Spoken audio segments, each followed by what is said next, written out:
Welcome back to Camp Out West. If you're new here, we're Emily and John, and we sold everything we owned to buy this abandoned caravan park with a dream to bring it back to life and build our own tiny home.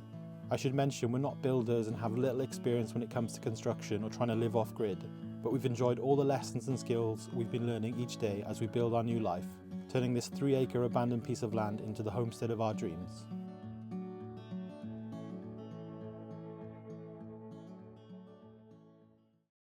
Welcome back. If you'd watched the last video, you would have seen that our roof trusses finally arrived.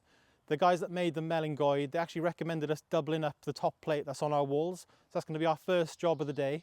That has two purposes. So it helps spread the weight and the load that comes down from the roof onto the wall, but it also is a really strong way to connect the corners of the walls together and will give us a stronger build.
So now we've got our double top plate in place and we're kind of ready for the roof rafters to go up. We need to do one very important job, which we thought we'd already done.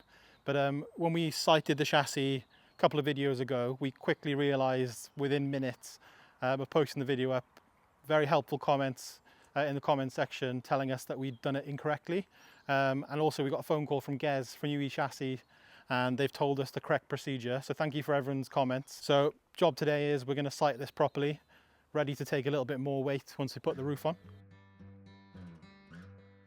The main piece of feedback we got from the comments was how we had point loaded the concrete blocks that we had used, which is a big no-no, and they would likely crack in time. So we've bought 4 brand new concrete blocks per side, and we're using treated timber to evenly spread the load across them all.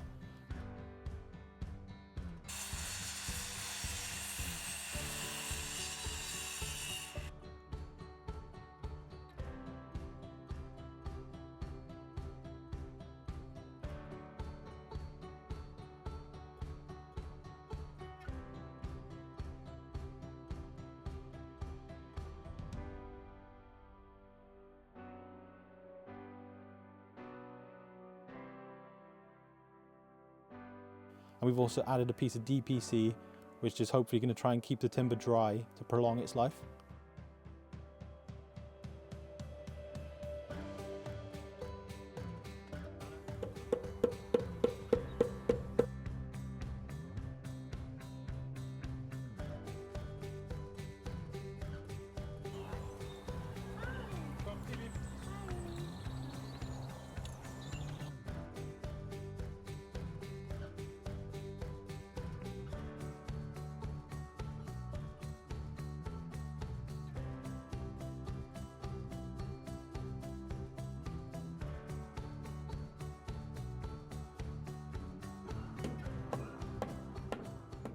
So yesterday afternoon we re-sighted the chassis, so it's all fully supported now, and we're happy that it's a lot safer than it was before.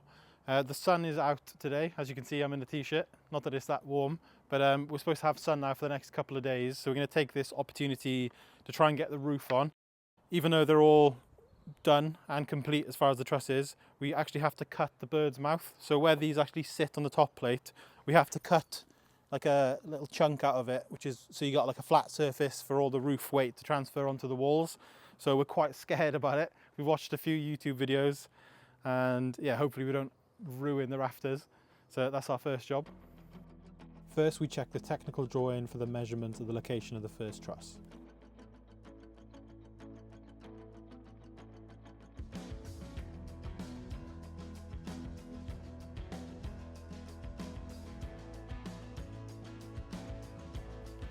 Next we've got the truss centered on the top plates and marked out the bird's mouth cuts.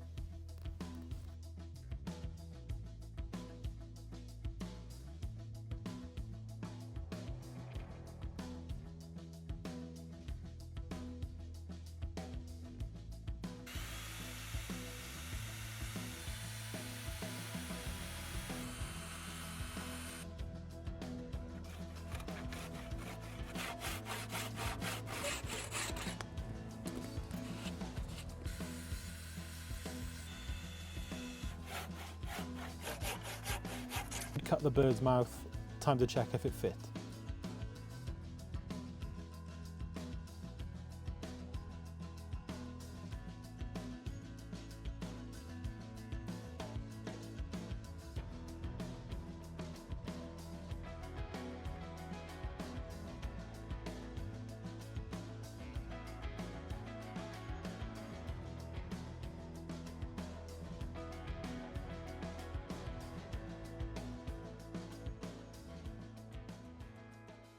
So yesterday we put our first truss up on the roof, marked out our first bird's mouth and got that cut. Our plan today was to get all these cut and put up on the roof. We had hired like a portable scaffolding, but that got cancelled for today. It's coming tomorrow. So we didn't think it's safe for us to be up on ladders trying to put all 15 of these up. So because it's a nice dry day, we've gone and bought a trailer load of OSB and we're going to start sheathing the building with a look to wrap it all up and get it waterproof.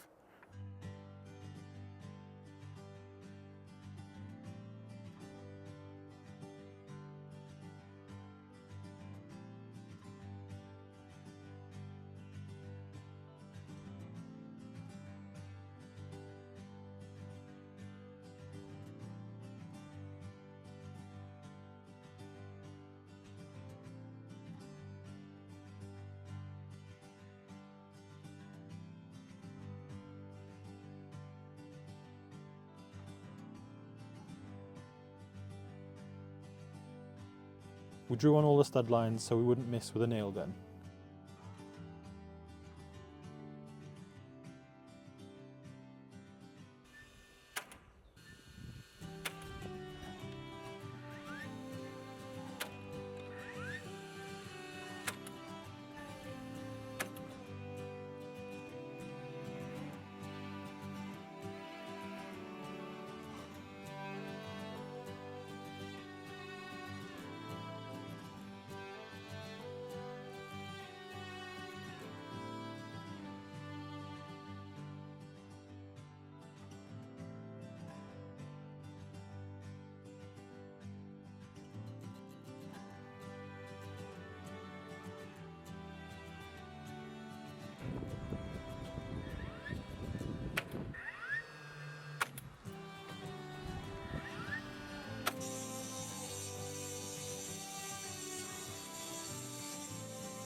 special thank you to today's video sponsor, Waterdrop.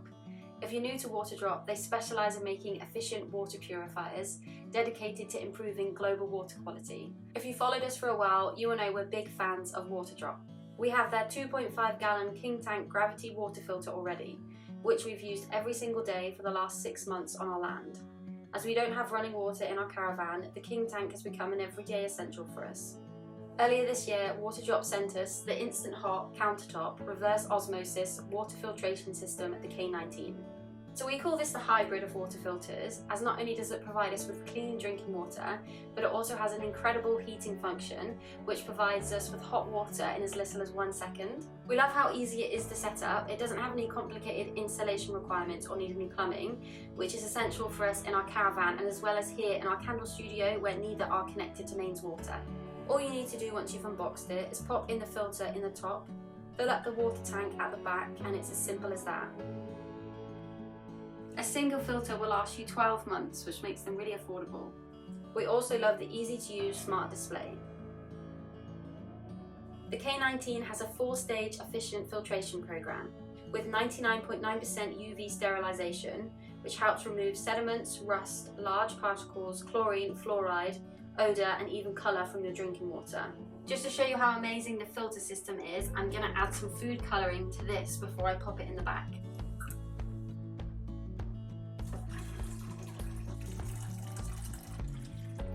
Okay, so let's see the results.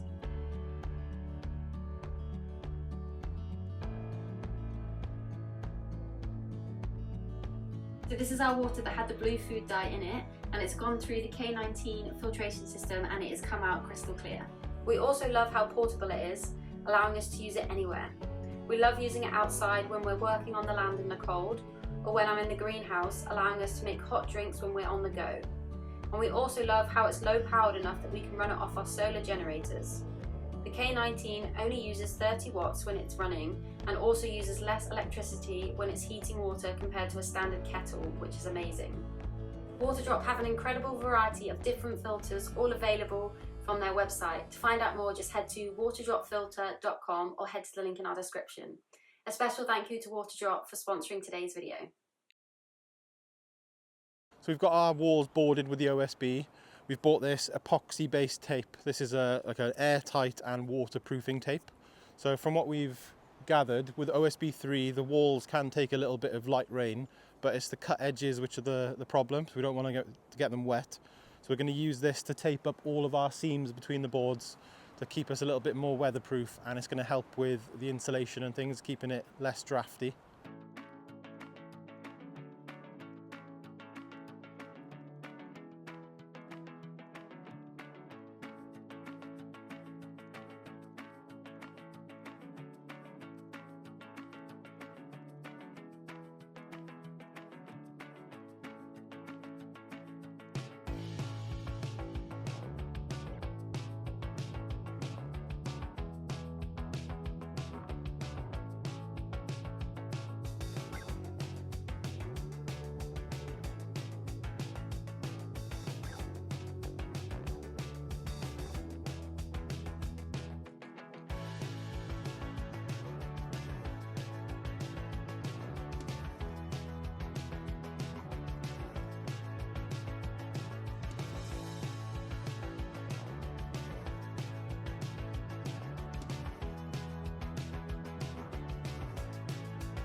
chain? Why are you on the chain? If anyone wants to know why she's on the chain, it's because she's in season. Why are you on the chain? Hey, Because you're chasing boys.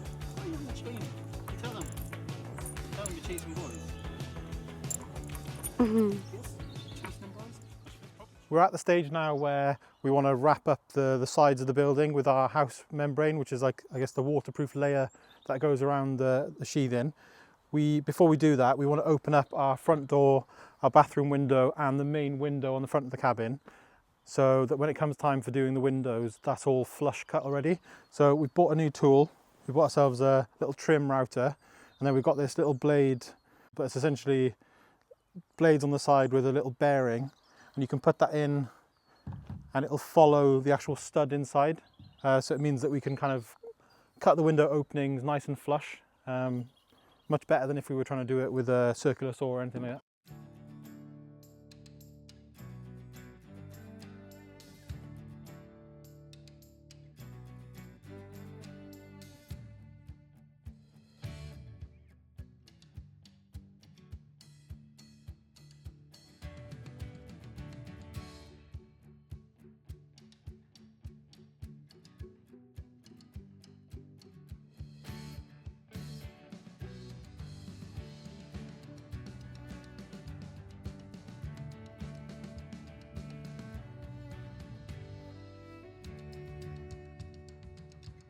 My parents stopped by to see how we were getting on. They've been offering to help for ages, and this is a job where extra hands definitely helped.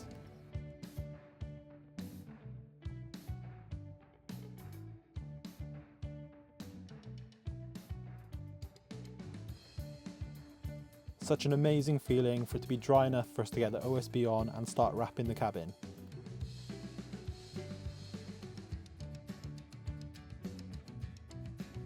First side complete, it was time to crack on with the front.